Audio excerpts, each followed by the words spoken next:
Alrighty, hey everybody. Hope you're all doing well. So I thought we'd wrap up neural networking today with an explanation of how this whole thing works, so that you, instead of just clicking on numbers and following what I'm doing, you get an understanding of how it works and why it works the way it does. So a neural network is based on a truth or a fact, or a standard. It's hard to say it. I like to call them truths, um, and you'll hear the word truth used a lot when neural networks are discussed. But what it is okay. Hey, you know what? Um, this is something that can fit in multiple conditions, but whenever we encounter multiple conditions, we need to adjust for it.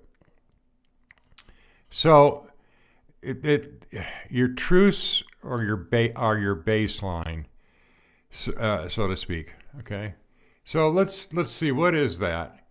Well, when it comes to the VE volumetric efficiency of a 5.7 liter Hemi, naturally aspirated, or a 6.4, we have a set of VE tables. And your car will run on two VE tables or one VE table. You can combine them, and you don't have to do anything special. A lot of people will take and they'll merge the two together, but they're basically the same down in here. And if you're leaving the neural network on, it will automatically adjust for that, because you're going to actually drop out of the neural network when you're in most of this area anyway. So you really don't need to adjust that. You can change that later, but it would require a wideband L2 sensor to get in there and actually correct lambda. Lambda? Yeah, lambda. Okay. So, yeah, there's but you could do it. You could just change it over. All you got to do is flip that switch there to yes, and you'd be fine. But let's go back and let's talk about this VE table. And if you ever want to see how your VE table is forming out, that's one way to do it. That's basically the changeover.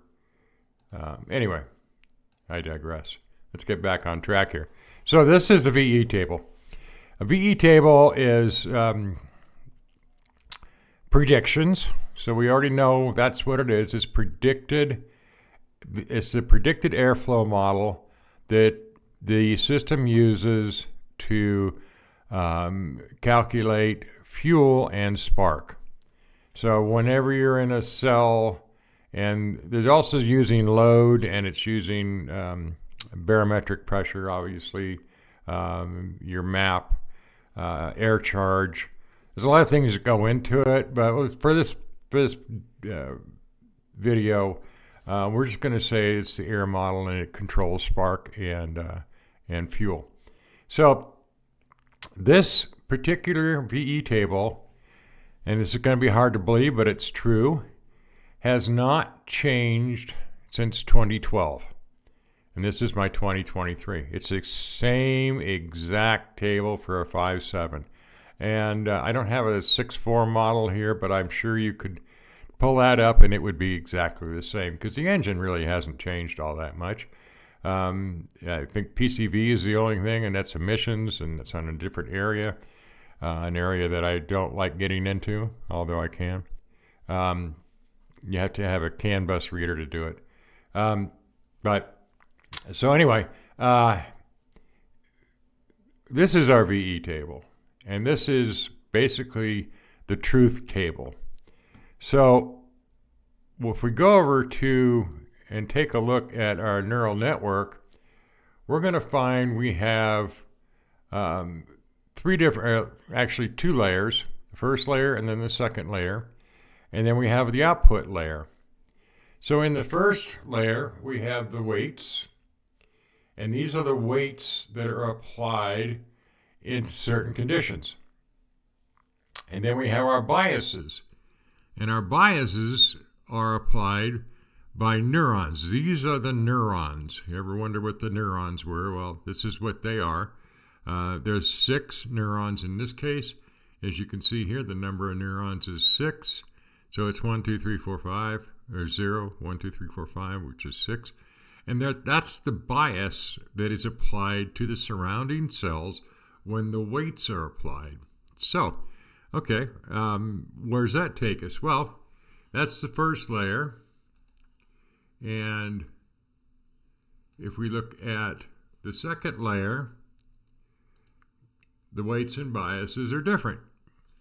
Okay, so what's that say? Well, what it's telling us is that in the first layer, we're calculating against one iteration of the VE table. And in the second layer, we're looking at a second iteration of the VE table because the first layer has been applied to that VE table. The second layer comes along and it's added. So if you think of it, it's not really adding, but it's applied to the table. So the first layer gets applied, then the second layer gets applied, and then it is all summed, and the result is our 6 neurons and this now the weights become the neurons, and the bias is only one item, okay? So it's now biased. All these neurons here, all the weights have been calculated out, assigned to neurons, and boom, now we bias it. And that's it in a nutshell. How does that affect us? Well, that's a good question, and it bothered me, and I had to figure it out. So I did.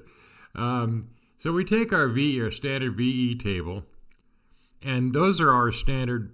What I showed you was our standard biases, and those biases fit this VE table perfectly, or as well as can be. And then we have something called fuel trim adapters, which are our long-term fuel trims. So we'll go over here and we'll look at our long-term fuel trims. And this is all the long terms here.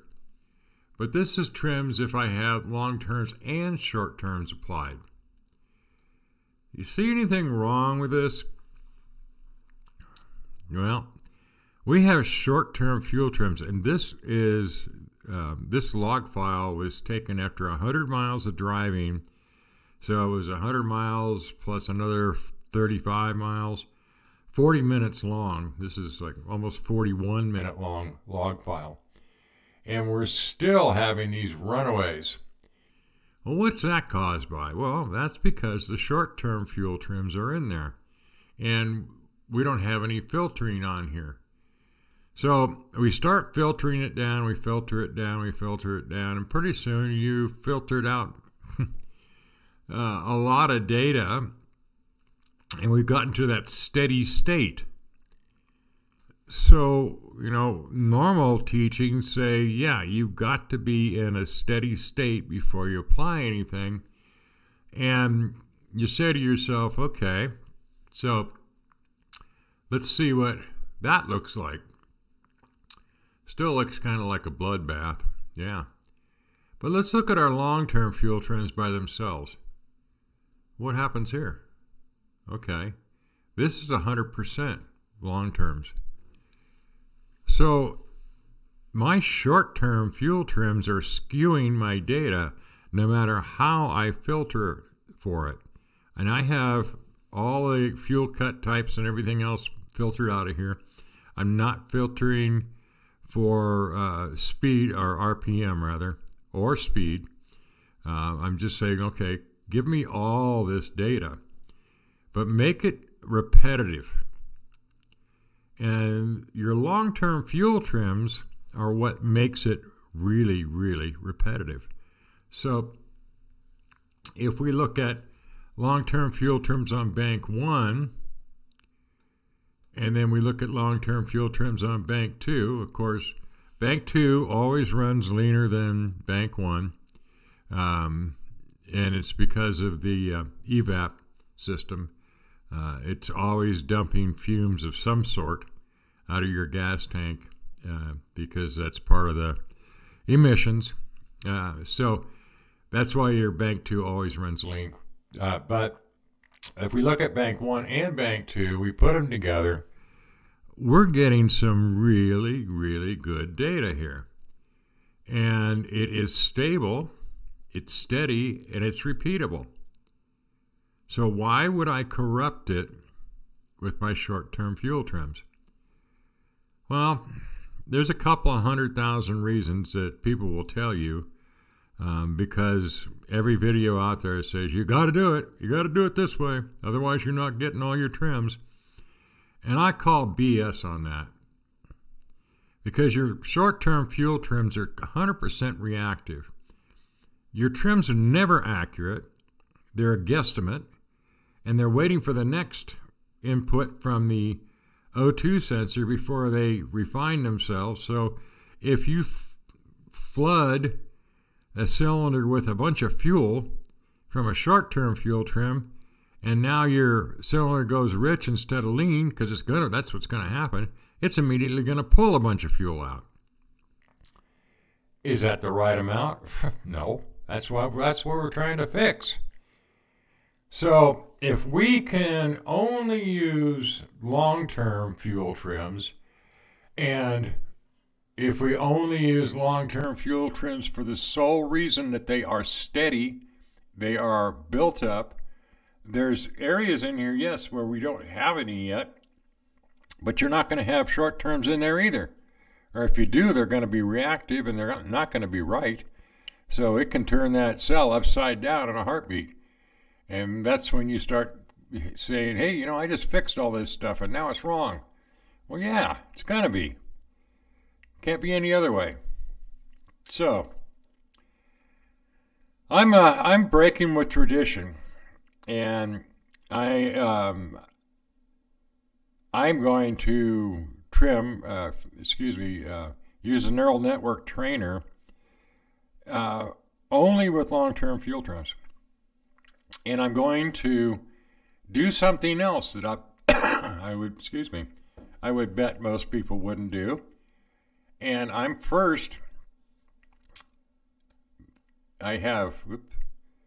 sorry about that. Speed density, VE bank 1, get it back. If you see right here, I've got long-term fuel trim bank 1 and long-term fuel trim bank 2.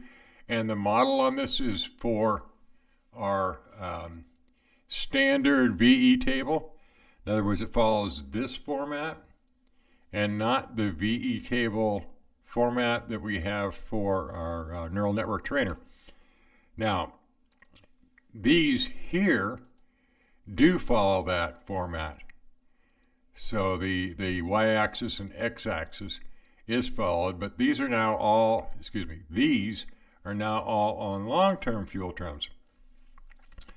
You take a look at this and see how much more area I'm covering.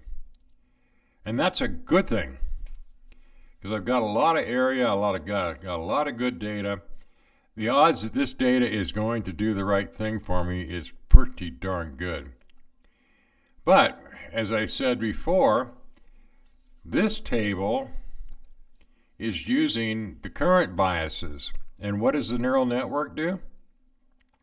Well, it uses the updated biases from the neural network trainer. Now it's applying those biases, those updated biases to this table here. But what would happen, and I'm not saying to go do this because I haven't tested it yet, but what would happen if I just took these fuel trims for long-term fuel trim bank 1 and bank 2 and say applied them by 50% here, and then went to the neural network trainer and use my my cam position based trims and applied them to the neural network trainer and then built it out. So wouldn't the updated biases and weights now be correct for the updates that I did to this table? And the answer, I think, is yes. Although I have not done it yet, and I have no way to prove it. So everybody says, well, hey, big deal. The computers, PCM's never going to use this table. If you got neural network on it, it'll never touch it. And that's not true. It's a myth. It's been out there for a long time. I don't think people realized, the people that created that myth realized that on a true cold start, the PCM reads the VE tables. It does it along with all its other checks. It's like a sanity check for the PCM. It says, hey, okay, it's cold start condition. I only have to do this once in a while. So I'm going to go grab all new data and just, in case anything's corrupt, I'll replace it. So a cold start condition is car parked, windows rolled up, trunk hood closed, doors locked, and the car sits and goes to sleep into its sleep mode, and then the ambient air temperature matches the engine coolant temperature. So your engine coolant temperature is the same as the outside air temperature. Typically, that's an overnight thing. It doesn't matter whether it's 22 degrees out or 105, as long as the ambient air temperature is the same as the engine coolant temperature at or near. I would say the same is the best one. So the minute you touch the start button on a cold start, there's always that slight little delay before the engine cranks. And that's what the engine's doing. It goes out and grabs these tables, inserts them. It does a lot of other things at that time too. So one of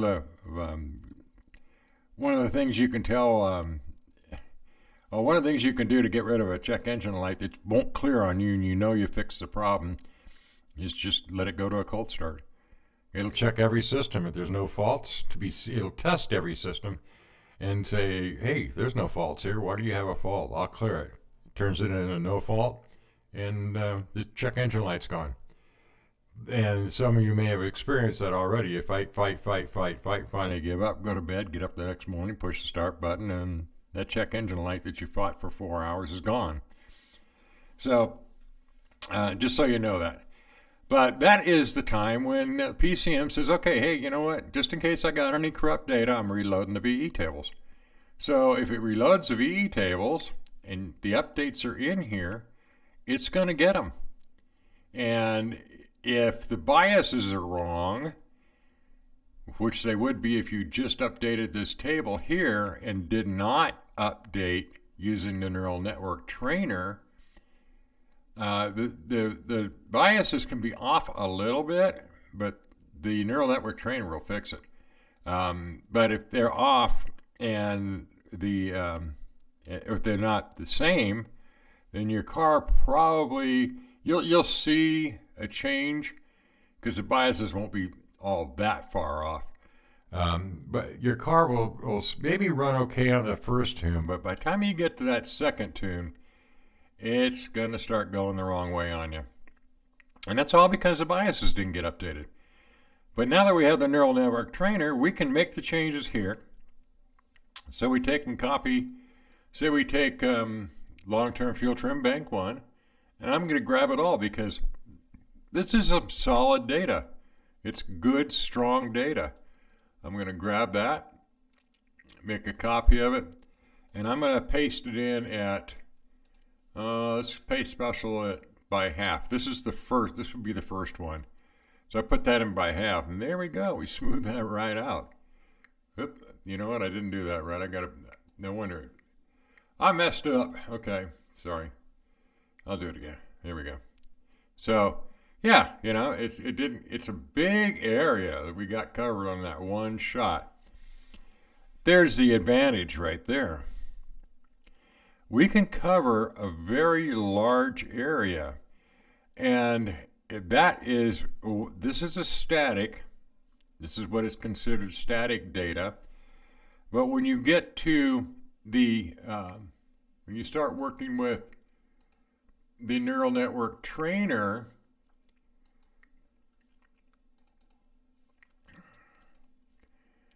And we look at the data, and this is 44,125. Well, that's because the initial biases and weights have been applied.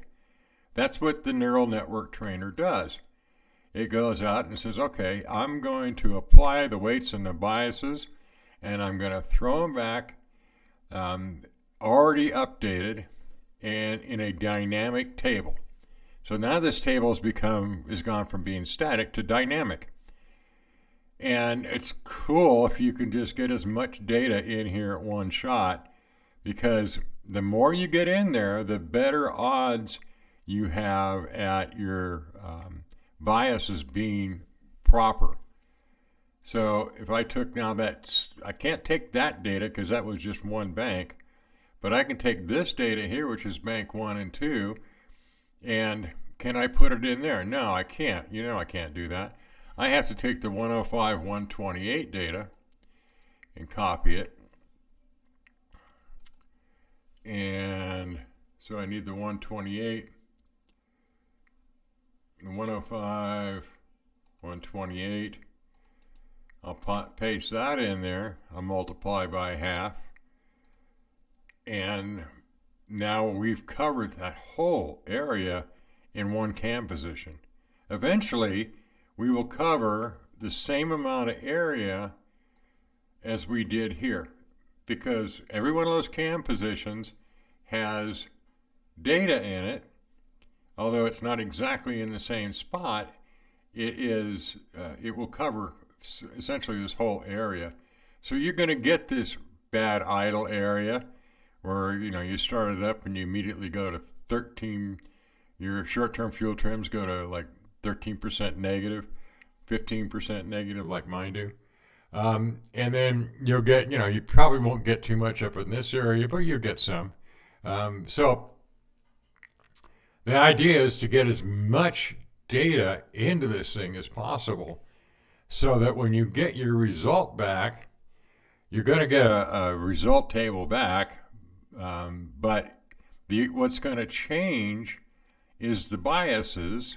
And since you applied the same data here that you did here, just in different manners, your biases should match this table. So the next time you do a cold start and this thing loads, it's going to be dead on the money.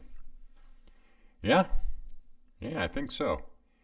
So that's just something that, if you think hard enough on this stuff and you grind your brain into the ground, you keep crawling down these rabbit holes, you discover things like this. And I encourage you to do it. You're going to, crawl down rabbit holes.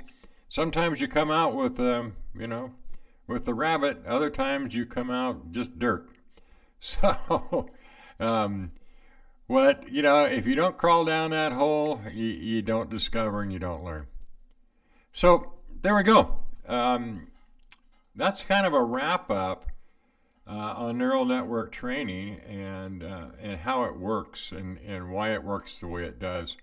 And now that you understand it, you can see what a vital piece of equipment can do to make your car run beautifully. And when people turn off the neural network, it should only be done out of necessity. If you no longer run VVT, your neural network is probably going to have to be turned off. You might be able to drop the neurons on it, or maybe do a few other things and keep it working. But I think in those cases, you're going to have to go back to a single VE table, turn VVT off, turn neural network off, things like that. But if you've just maybe put a block on your cam phaser, like some cams, they'll give you a kit where you can lock it. You don't lock it out, you just keep it from going too far, so that you don't punch a valve. It's a higher lift cam, so you can easily punch a valve through the top of a piston. So you block the phaser so it doesn't go to full lift. I mean, you can still use the neural network with that. You don't. It doesn't matter. You have to change some things in the neural network training sequence. So if you get over here, let me cancel that. It's gonna ask me again. No, cancel. Close that guy. If you go over here, you know, if you change cam, you're gonna have to change your exhaust cam max, because that will change. Your minimum probably won't, and your intake cam max will need to be changed too. And then you can still run the neural network. But yeah, the neural network is your buddy. It's your friend. Keep it going as long as you can. Okay, guys, that's going to wrap it up for neural network training. We're going to get into Spark next, and fueling. We'll probably go to fueling, kind of do them both at the same time, because it's a little easier. You can actually get more spark if you can increase the fuel a little bit. Yeah, your gas mileage is going to go down, but that's part of the game. So, God, I paid $5.27 for a gallon of gas. That's Supreme, 91. Okay, all right. We'll talk to you later, guys. You all take care. Have a good one. Bye.